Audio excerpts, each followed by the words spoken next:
Hello. So this is my new YouTube channel. I have uploaded some stuff in the shorts and stuff, but today I'm gonna be essentially recording my experience here at a university. As you can tell by the title, I'm like 19, and this is essentially my foundation year. Not the first year. Yeah, I know it might sound like I'm a little late, a year or two or whatever. Some people come to uni very early, some don't, but that's not really the main point. I just wanted to talk about like my first few days at the uni right now. When I'm recording this, this is like the second day of uni when I actually arrived at uni. We haven't really started yet, but I just wanted to talk about all the things that happened here. And let me tell you, it's not pleasant at all. Like even before I came here, things were like a little bit confusing. Accommodations was like the uni didn't really tell much about accommodations until I actually physically got here. I had to ask. And mind you, I was asking about the accommodation from Gmail like all the way back before I came here. Oh, I also moved countries, by the way. I had to move to another country to get here. I will talk about the whole moving countries and when I had to stay at a hotel for a bit in a later video. But today, I just wanted to talk about my first 2 days of uni, my first two orientation anyway, because it's not really like we're not really into the lectures yet. It's just orientation week, and the first two are already training me. Now, first of all, I want to talk about the accommodation again. I don't want to sound like a nitpicky guy who just throws rage and complained at everything that doesn't go my way. But this is a very big university, not like the biggest of all time. I think if you're like the Western countries are watching this, you probably might not even know it, but it is like a big uni around these parts. And basically, uh, aside from the fact that staff don't respond that much because it's a public uni, I would say another aspect is that they really don't seem to care. Nah, yeah, they're not like completely emotionless, but sometimes they will like ghost me. I know they might probably be busy, but it's probably not a good idea to like come into the chat, look at it, then I make it seen and just ghost it.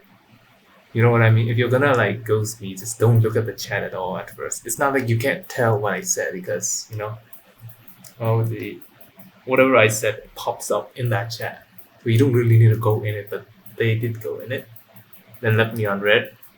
And I had only after the issue's been resolved that they responded to me. I'm not gonna complain a lot about it. Honestly, I don't have the energy left. But this is like the first half of the recording because I had to go to like some nighttime event.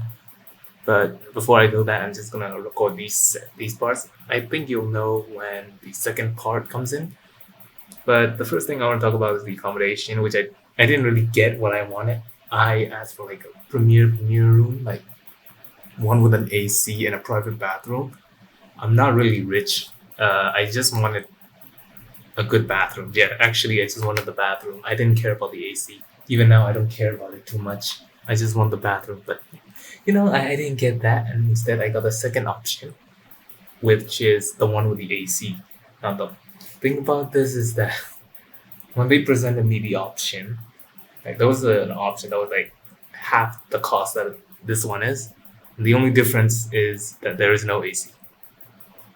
You know, the bathroom is still shared. I think like it might be shared a little bit less because I think it's just shared between this room and the next room.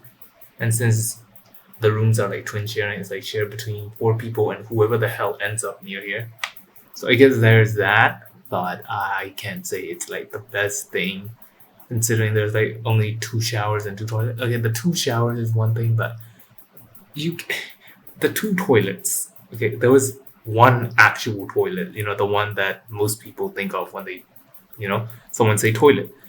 But even that is like very dirty and kind of disgusting looking. It's not like the shitty, like the most disgusting thing on earth. the most disgusting toilets or anything like that. It's just, I expected a little bit better, because it's like big and all.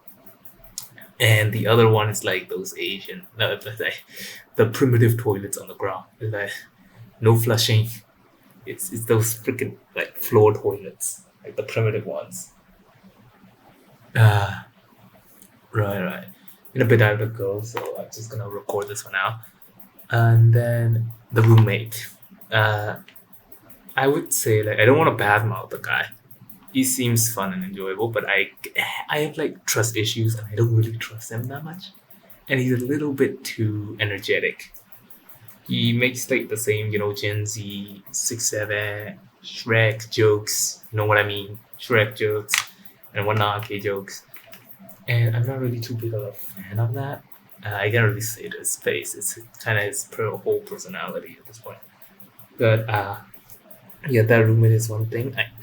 I don't really hate him. I really don't want to badmouth him because I don't want to get like bad karma and for that to happen. But, yeah, yeah, I don't even know what to say now. It's a little bit uncomfortable, I guess. I just wanted to say. It's like too energetic for me. And I really don't like it when my roommate is too introverted because at that point I will be the one that's extroverted. And when they don't talk a lot, I get a little more suspicious. When they talk too much, I get even more suspicious. No, actually, more like the same amount of suspicion. But yeah, I don't really trust anyone here yet, even my own compatriot. But apart from that, life is just weird, man. I kind of miss, not having to do all these stuff, being at your parents' place, your family's place, and just being able to scroll around as a teenager. I miss it. I think we all do. But for the sake of our own development and our growth, I have to abandon that, at least for now, till I can get a job and get some money and whatnot. Now, speaking of jobs and money, I have to talk about my major too, which I'm not a fan of. It's not like a major that my parents forced me to pick. They're way more lenient than what most parents probably might be. At least around these parts. I chose for foundation. It's like social science, and I intend to go into finance or at the very least accounting. But looking at the job market and the whole AI thing, I think it would have been better if I had chosen engineering. And it's not like I was not qualified for it.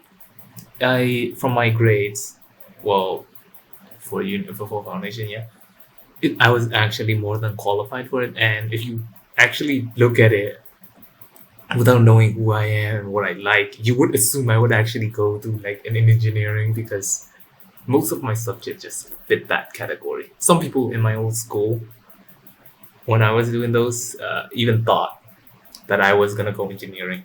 Because I mean, I don't hate it. I don't hate math, but I really don't like math heavy subject. I do like physics and accounting. That's why I chose the accounting/finance route for now. I also like physics, but I struggled with it a little bit more. But I mean, it's STEM subject. What do you mean? What do you expect, right? And I kind of regret it. I kind of wish I just took engineering instead of this because like the people that I do usually talk to also takes physical science and wanted to go the engineering route. I was literally torn between engineering and accounting/finance. So yeah, I want to talk about this more. I'm gonna have to go now. I'll finish the recording later. Peace.